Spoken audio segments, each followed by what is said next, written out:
Hey everybody, we are live. It is Tuesday morning, and I have a fantastic guest with me today. I have Laura with me all the way from Charleston today, and she is a culture expert as well as communication. And I think we met on LinkedIn. Was that how we ended up I connecting I think we originally? did. I think we did. You were on my podcast maybe last year, the year before. I Right. actually think that we have a mutual friend who said you should look each other up. Oh, maybe that was how it started, right? Yes, but Yeah. we've been following each other ever since, and I just love the way our areas of expertise dovetail together because I believe that your culture is reflected and shaped by your communication. I mean, my expertise is really communication, but after doing it for so many years, you see the culture is shaped and reflected in the way people talk to each other, right? Right. Well, and I don't know that I knew that you kind of were such an international or had lived in three different countries and all. I don't know that I knew all of that from you until you sent me your bio. And then I was like, oh, Yes, wow. So, yes. like, I think that might end up being an interesting part of our conversation as well, because people often ask me about body language signals, of course, in different cultures.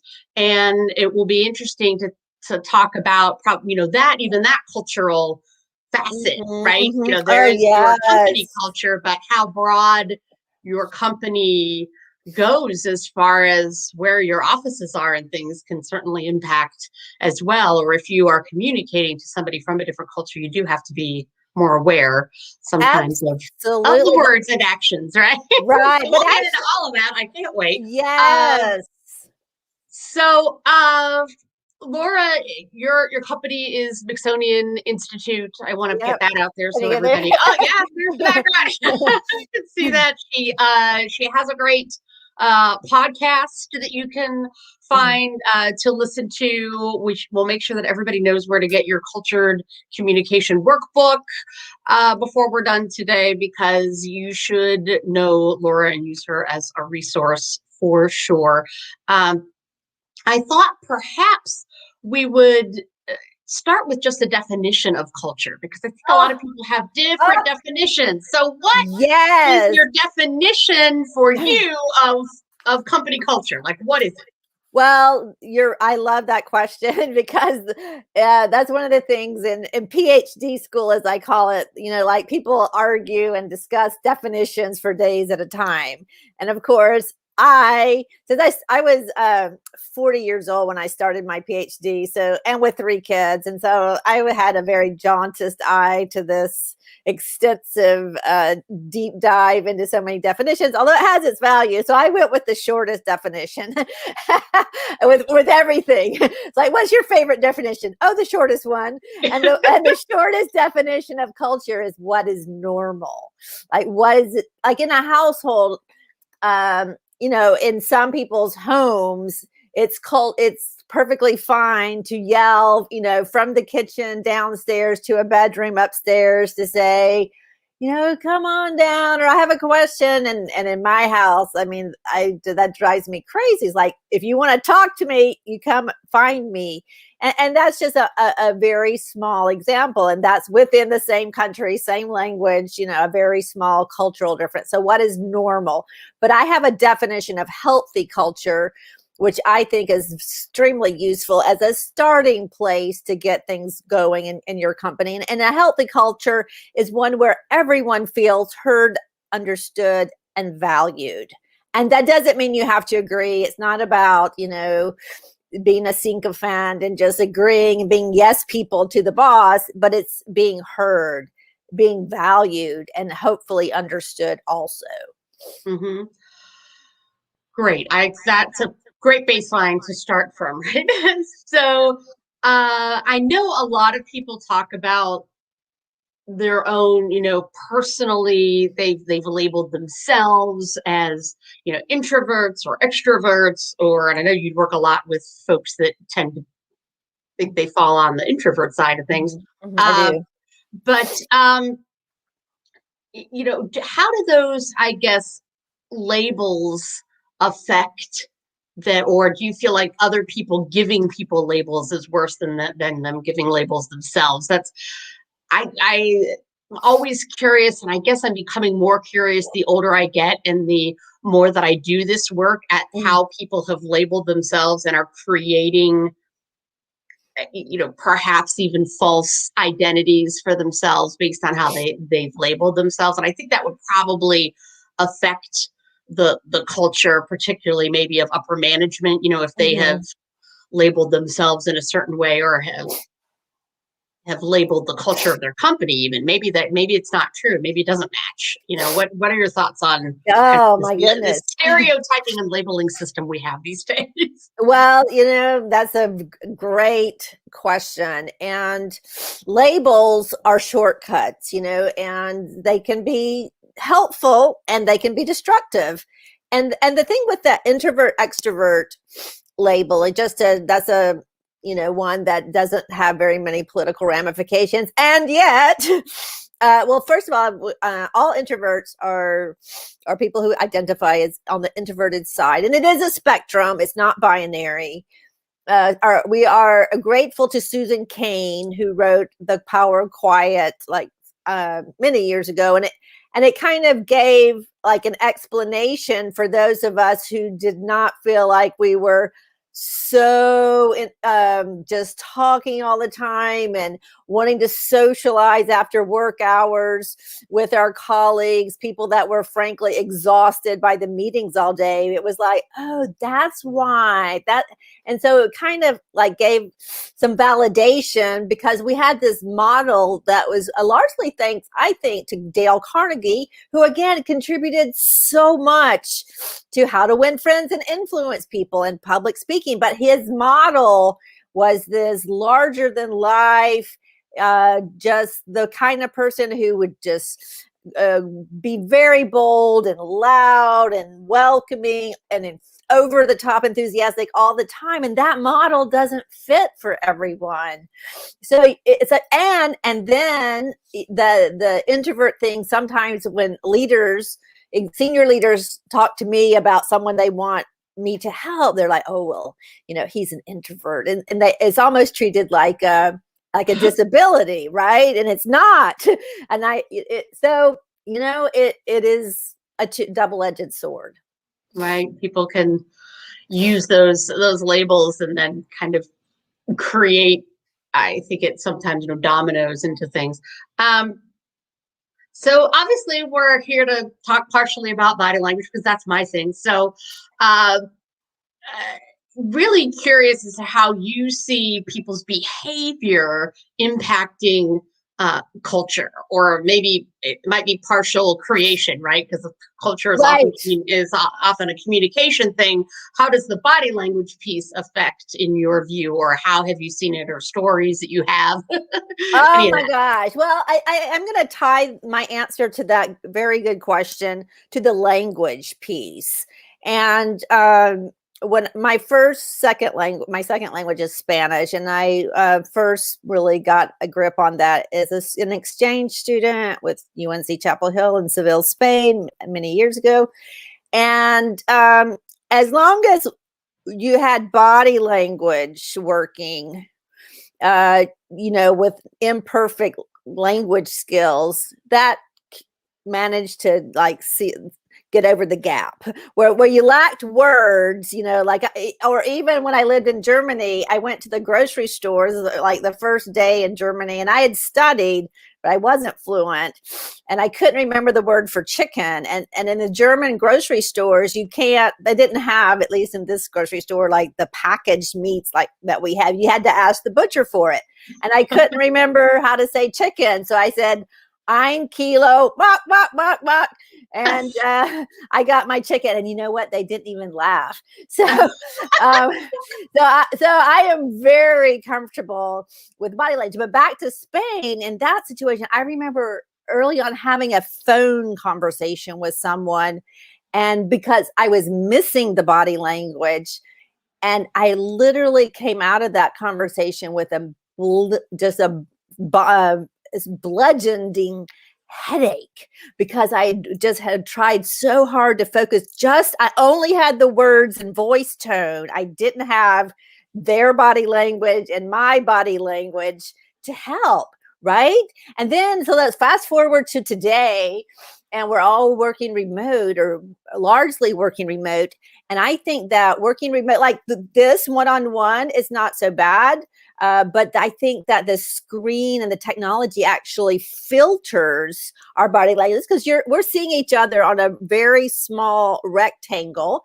And if there were 8 of us in this meeting, we would just see these rectangles, very small. And our brains have to work like overtime to try to get the signals that we would normally get from just even peripheral vision, right? So I think, and what I teach, I'm sure you do too, I would love to hear your tips. You know, you have to like speak louder and use gestures. Stand up if you can, because your body language has a long way to go, and it's being filtered out in the process. What do you think? Right. I mean, I tell people to kind of figure you're speaking to at least double the people that are on the call. If it is a group of like 8, you know, expand it like you're in a large conference room and you're getting to the back of the room as well. You know, you're standing at the front waiting with your slides, and you're really want to make sure that because the CEO came in late, he's in the back of the room. You want to make sure you get to him, right? So for sure, that when it comes to like the little tiny boxes, absolutely, it messes with our brain. And also it's just it's a blessing and a curse, really, in both ways, because I keep telling people, the more that I hear complaints about people leaving their cameras off, which really screws the culture, I'm sure. Like seeing a bunch of black boxes. I teach a college class, and I can't get the students, of course, to turn their cameras on. And so it's really difficult to lead a 3-hour class. Like last night, talking to just black, they'll discuss, but they're still not turning their cameras on. So I have to figure out whether I can force that. I have a suggestion for that particular situation, is to have them turn it on just for a minute in the beginning of the class. A lot of it, I mean, if you're dealing with college students, there's a lot to be said that can't be said in a LinkedIn Live. but you can say, hey, you don't have to be on the whole 3 hours, but let's have, 2 to 5 minutes where everybody's on, and then you can get off, because it is more draining. Right. Yeah. Usually I'm like, hey, when I'm lecturing, you can totally be off. But when we go into kind of discussion mode, or when we're discussing the plays, because it's a theater class, we're discussing plays. My goodness. If we could turn the cameras on for discussion, that would be really helpful. So I'll keep working on it. We've only had two sessions, so we'll keep building their trust to turn their cameras on. But so the screen thing, right? So I tell people to turn on your cameras, because if you're the only one sort of that you're getting screen time with the boss, right? Because the manager feels really obligated, because they're the one leading the meeting, right? To have their camera on. And if you want to be promoted, well, guess what? Get your camera on, because when it comes time, you will be remembered, or at least you will be the one that was touted for dealing better with this situation than your colleagues. So it's I think it can help us in some ways, having the screen, but you're right. It messes with our brains that we're looking at this many people at a time. And normally in a conference room, you don't look at everybody simultaneously. Right. And that kind of, so our brain has had to go, do I look at everybody? Do I just look at the speaker? Or what do I do when I'm in this kind of a situation? So usually I tell people to try, if it doesn't bug you too much to have different people popping in and out, if it is going to be kind of presentation mode, put them on speaker view. At least you get a large view of whoever's speaking at the time. And then if it's discussion, maybe go back to gallery view where you see everybody at once. But yeah, it's been different. I think the hardest thing is yet to come, however, because I'll be curious to ask you about hybrid. And what you think about half the people on the screen and half the people in person, and what that might, I guess, again, kind of the double-edged sword about, we have expanded our businesses and we've hired people from all around the world now during this year, but that means we're not all together in the office anymore. And how is kind of the half the people working from home and half the people being in the office all the time, what ramifications do you foresee, or are you developing Oh, programs to deal with that? for sure. Well, let's step back in history for a moment. Before COVID, back in the day when, especially maybe in the 90s and the early 2000s, like a company would have a headquarters and they would have offices, like say the headquarters were in Dallas and they would have offices in New Jersey and Los Angeles and maybe all over the country, maybe all over the world. But there was that, the headquarters. And there was this issue at the time for years and years and years. Always the further you were away from the seat of power of your organization, the more you had this feeling of like, nobody tells me anything. I'm the last to know. But me being the outside, like we're outside and we're like little bees that fly all over and talk to everybody. We find out, well, guess what? Everybody feels that way. Even the guy or the lady that's, got the office right next to the CEO. She's like, nobody tells me anything. So you have that going from remote work, and it's more complex and it's more of a workload. I mean, we have to face, people, I'm sure you have realized, in a lot of company, people are working so hard. Because maybe they have a client in India and maybe they have a supplier in Ireland. And they've got the different time zones. So they've got these incredible workload. And then on top of that, it's like, you can't just like, hey, quick question. Nope, that's all gone. So yeah, and everybody being remote is a level playing field in that sort of level of thought, that we're all remote. We're all dealing with all the things that people deal with when they're working in their garage or laundry room or spare bedroom. And it is definitely going to be something. And I do not have, like, oh, here's the answer. But I do know that it's going to be even more challenging to accommodate the differences. And there have to be rules of engagement. There have to be times when everyone is accessible. That I know for sure. Right. Yeah. That's the one thing that I've been seeing, and that kind of got dropped, is this idea, the rules of engagement, the protocols, the expectations. We were talking about cameras being on. Yes. And people are asking me, can I tell them they have to have their cameras on? And I say this almost every week because I find it to be so funny. And I say it because I'm always like, are you their manager? They're like, yeah. Well, then you can set the rules, right? You can say, we didn't do this. When everything shut down. Because we didn't know. We were taken by surprise. So you know what? We missed a few things. But now that working from home is continuing, or we're going to have this mix of working from home when your kids are still at home and coming into the office a couple of days a week or whatever, these are the protocols and rules of engagement we would like to strive for. They don't have to be hard and fast. If there's a day that you were kicked out of your office because your spouse happens to be home, or the kids are in there or whatever, and you were demoted to the bathroom or the laundry room or someplace, and you don't want to turn your camera on, totally get it. But otherwise, let's turn them on. So I definitely think the rules of engagement is great. That the idea of what is the expectation, and that goes back to that communication and the fact that people feel like nobody knows. Right. I'm the last to know. Well, get ahead of it, and so that people don't have that feeling. So it's kind of interesting on the whole, even reentry kind of thing. Do you feel like when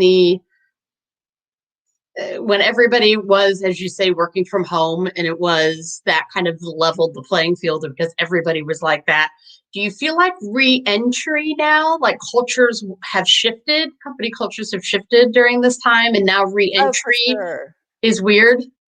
For sure, because Okay, we both know that stress is what makes communication extremely difficult, right? So that's why you have body language to help you compensate for that, and tricks to help you channel that stress into excitement. And then what would be more stressful than a pandemic that actually kills people and it is highly contagious and nobody really seems to have a grip on it? On like what it's about. I mean, we know a lot, but it's not like, we know as much as we do about the German measles or something. So, and then some people are like, whatever, if it kills me, we all have to die of something. And then some people are, have an elderly relative at home and they're very afraid. And then now we have the vaccine, but some people don't want to take the vaccine. So that is a whole hot mess that is layered on top of all of us, which is an extra layer of stress, no matter what your position is, because you have your position and everybody in your office may have a different position. And that's a life or death situation. It's not like, oh, should we have blue buttons or green buttons? It's an illness. And hopefully with the vaccination, we will get, our herd immunity. But it's like, I think we're all still scarred about how we just from one day to the next, lost a lot of our freedoms to get out and about and to run our businesses. My business, for example, completely pivoted from in-person workshops to online coaching.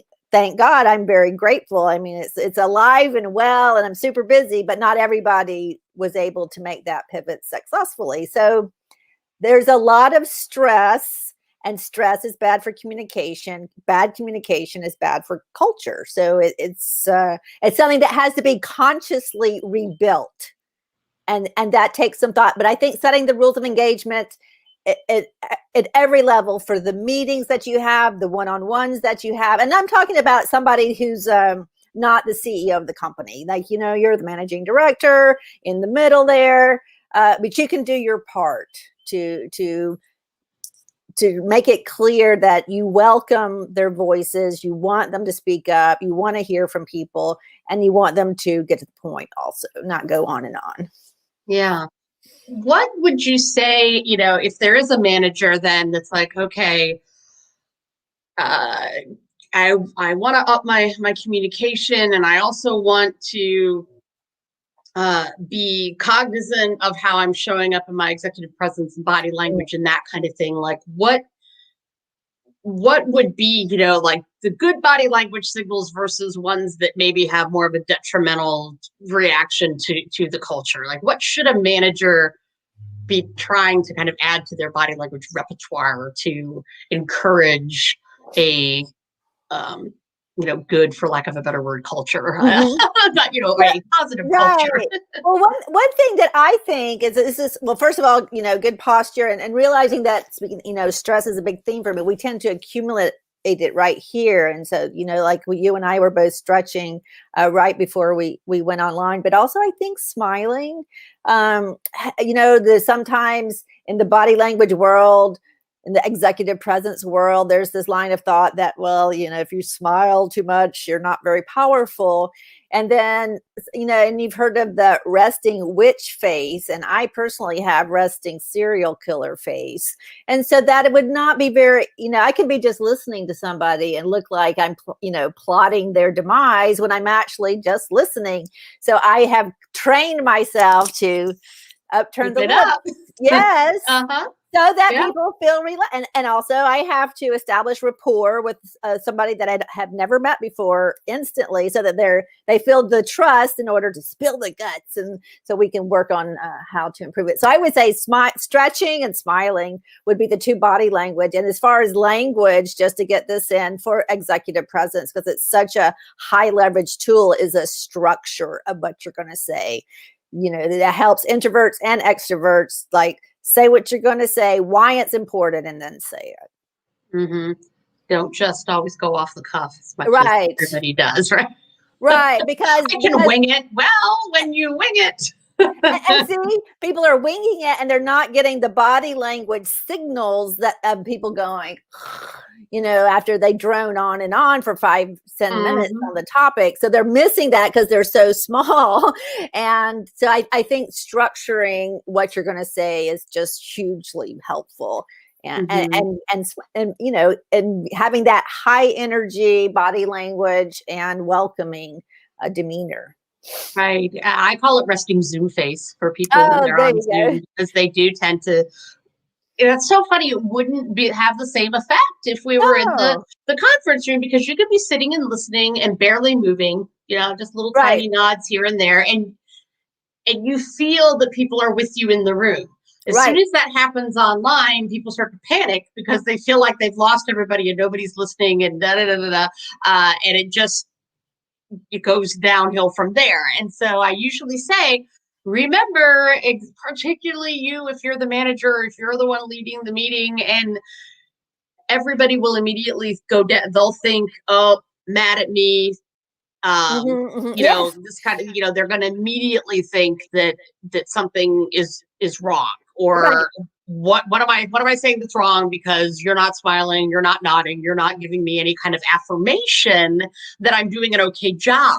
And Right. kind of as the manager, that's sort of that is part of your job description and during these meetings to encourage folks um, to do their to give their presentations and things. And I know my husband gets nervous, beforehand doing his presentations at the big things, and he has me practice with him, and and it's great. Find a buddy, Yes. practice beforehand Yes. so that you feel like they can check and say, okay, how's your lighting? How's my microphone? Right. Uh, do the slides make sense to you, or do they only make sense to me, those sorts of things, and then you feel So more confident helpful. because you've practiced it once. I think people are afraid to show that vulnerability, or that they need to practice with other people, and I think, Oh, yeah. I mean, it's sort of I don't want to put myself out of a job because No. I want them to practice with me too, but there's also the idea that you can just use somebody else in the office to take that and make it even a buddy system. Hey, when I'm presenting, would you listen to me a couple days before the meeting, and then when it's your turn to do the big presentation, I'll listen to you. And um just that rehearsal, Yes. the practice. Yes. I guess coming from theater, I'm all about rehearsing, and so that is that's And a good that helps thing. you relax because you not only has somebody heard it before, but those words have come out of your mouth. I even think in the absence of a buddy, if you record yourself, but I mean, I would rather pay somebody to listen to me than have to watch my own video. But but Very true. A lot of people are like, oh, yeah, or they keep telling me, they're like, I don't like to watch myself all day long. And I'm like, fine, take off Selfview. Check right, it right. when you first turn it on, and then turn it off if you can, Right, if you don't right. like It it. is just it can be distracting, Yeah. but Well, Therese was here with us. I wanted to just post her comment. yeah. She's leaving us for a minute, but Oh, thanks so for Therese, being thank you here. very much. She is on works with me at TEDx Wrigleyville. She's one of the curators, and she's a fantastic attorney. So if you Oh, guys, awesome. Well, if you need, I awesome. can't forgive me, Teresa. I'm not remembering right off the top of my head what version of attorney you are, but so if you're still there, put it in the comments and I'll share it with everybody. But Yeah, she's fantastic.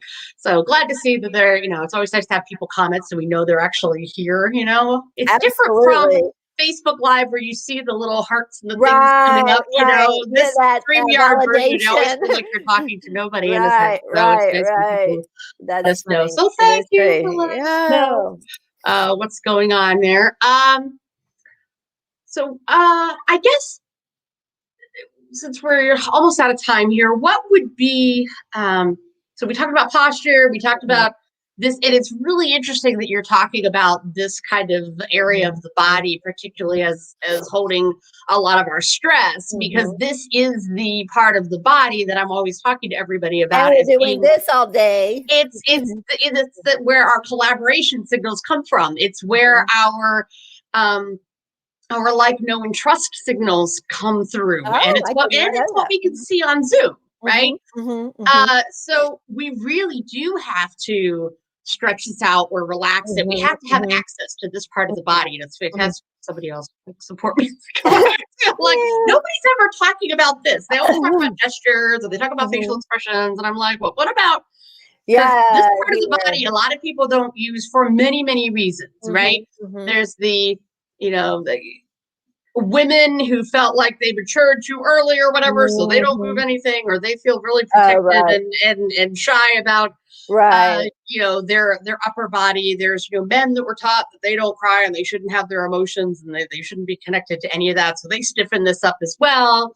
And then there's folks, if you have anybody that's ex-military in your office, right, that came from that. So it's, I feel I was like, gosh, this section of the body, I'd be like, hey, we need to have some kind of sternum practice or something, like sternum activate your sternum, because it does, it connects to your posture and all of that. So, so for all of you that want to increase the positive culture in your companies, just wiggle a little more during the day before you go into your meetings. Truly, just if you anything you can do to lower the stress and anxiety of yourself, that's going to ripple out. If you can do, if you're the leader and you can intentionally do that for your team, and your team, we know that the leaders know their people better than anybody. They know who gets nervous, who has anxiety, who is shy, who talks too much. I mean, so, put on your communication coach hat, the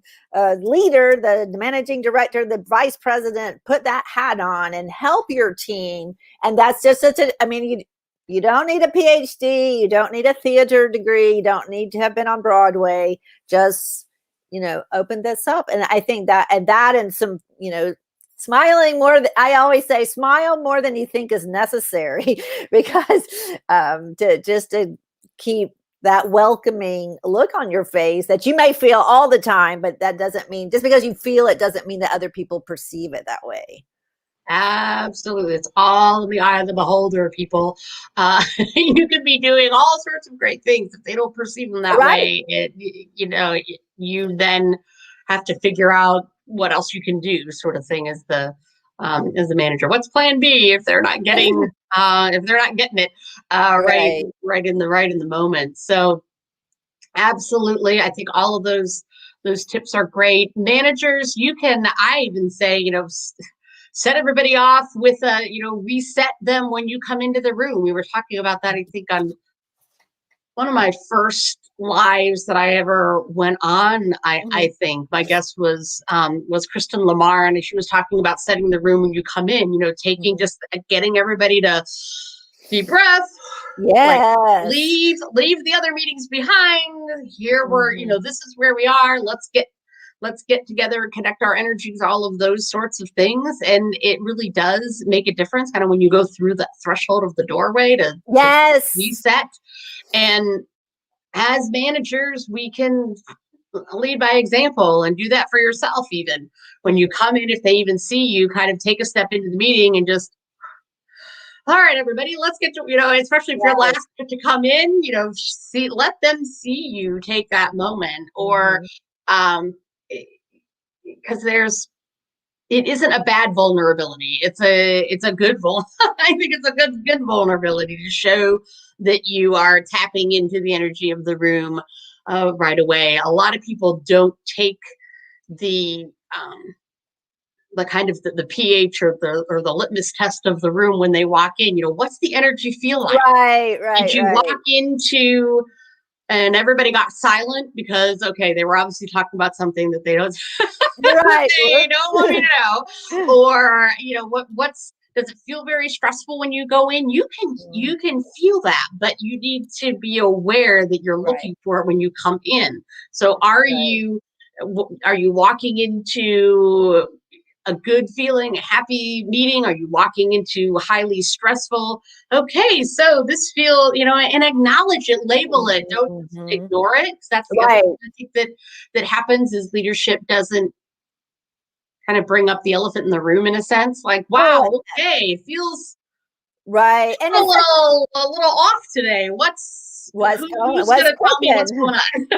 Well, and that's such a lost opportunity to build trust. Because let's say that I walk into a room and people seem really like uptight, and I say, gosh, you guys seem to be really angry. Is everybody okay? Is there something I should know about it? And they say, oh no, Laura, we're not angry. We're just worried because we heard this rumor that since the sales were down, that our jobs were at risk. And so that, you have that opportunity to check in, and you may have read wrong. Like you mentioned earlier today, that a lot of times people assume that the listener, have done something horrible. They just forgot about it. And in fact, it could be, I had to take my pet to the hospital, or my husband isn't feeling well. And, there's all kinds of things, but doing that emotional check-in is a great opportunity to see what they really are feeling. Maybe they were just asleep at the wheel. But getting that out in the open is such a great opportunity, I think. Yeah. And setting it up is part of those expectations, in a sense, right? We have the expectation that we are open and honest, and if something's going on, you can tell me, kind of thing, and then mean it, right? That's the other thing, of course. You gotta mean it if you say it. Don't say it and then they start to tell you something, and okay, let's go to the agenda. But wait a minute, why did you ask if you're just gonna rim right over? Oh yeah. So there's lots of those things which we laugh about, and it sounds, and everybody listening to this or watching the replay will be saying, well, no kidding, right? And then, but take a minute and think back to the last 5 meetings that you had. Did that happen? Mm-hmm, or, particularly, I think, online version, we start, we turn the cameras on and we get rolling. There isn't that kind of everybody coming in chit chat moment kind of thing. And there isn't the review as you leave either. Right. Where normally as you're exiting, somebody will say, oh, so you're totally fine with checking in with Fred on that, on those sales reports, right? Because it came up in the meeting and it was assigned, but did it really get through that, Joe's going to do that? And we don't have what I call, like the drive-by meetings when people, the pop in your head, and as you're saying, all of that's gone.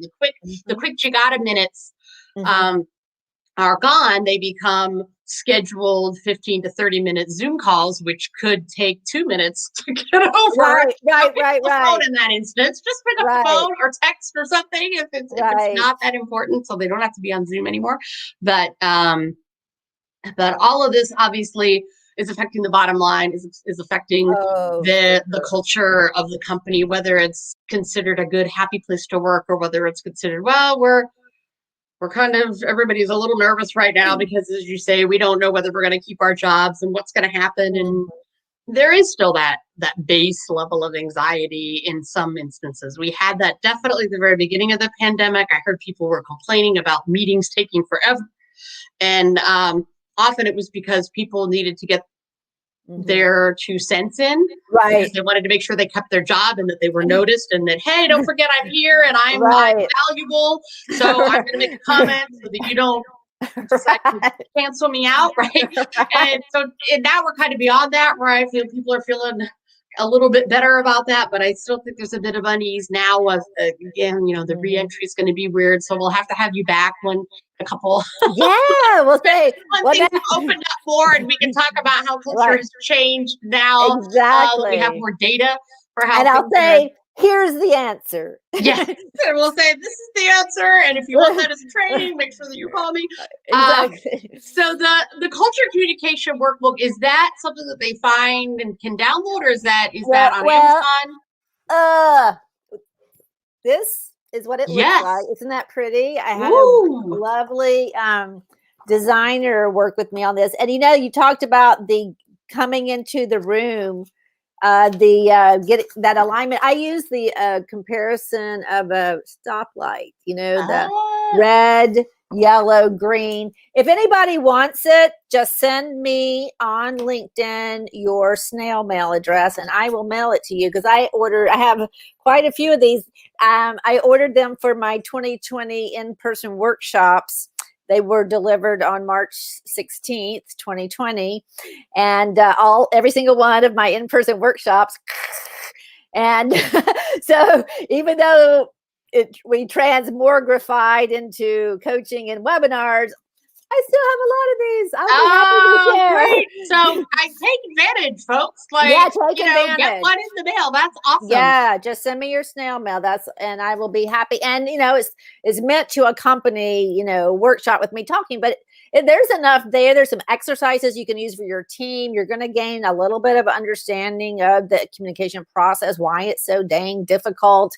And there's some great exercises around difficult conversations and around listening and around getting clear on your purpose. And it ties, the communication and the culture pieces together. So I highly recommend it.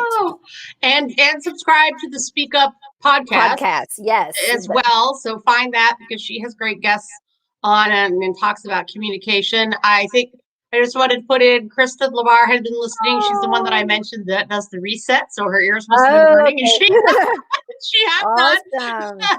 She should have come. You could have chimed in, Kristen, to that. So there have been people out there listening, which is fantastic. I appreciate the audience. I think it is building now. People are realizing that, okay, every Tuesday, we are here. So next Tuesday at 8 o'clock Central, 9 o'clock Eastern, we will be back again. I think I might be postponing my guest. I'm supposed to be on spring break, and I'm going to be started thinking about that today. I'm like, I'm going to be in my parents' house. They have a little yappy dog that I'm like, I don't know whether we'll be able to keep her quiet necessarily. No, and the kids and everybody there. I'm like, maybe it's better if I just go live by myself and don't ruin somebody else's interview. So it may just be me next week. I don't know. Or maybe we'll keep with it. And next week was supposed to be body and voice connection. Oh, Part of the reason why I think I want like the silent, I want a really pristine recording so we can talk about voice with a dog. Yeah, with her little she's like this big, and so her yip, like, whoo, it's right up there in where your ears go. At least mine do, because I'm not used to her. So yeah, maybe next week it'll just be me, and I can even go to the car or something. I don't know. We'll see how crazy it is in somebody else's house. But thank you so much, Laura, for being here. So good to see you. Reach out, get on her newsletter, listen to the podcast. Come on down. Come on over. Send her your real address to get the book. That's fantastic. Culture Communication Workbook. That's awesome. What a great gift. Prizes even on my show. Which is fantastic. Love that. So I will let you go to the rest of your day, and we will sign out, everybody. Make sure that you check the replay if you didn't get to see the whole thing. Have a great day, everybody. Take care, everybody. Bye-bye.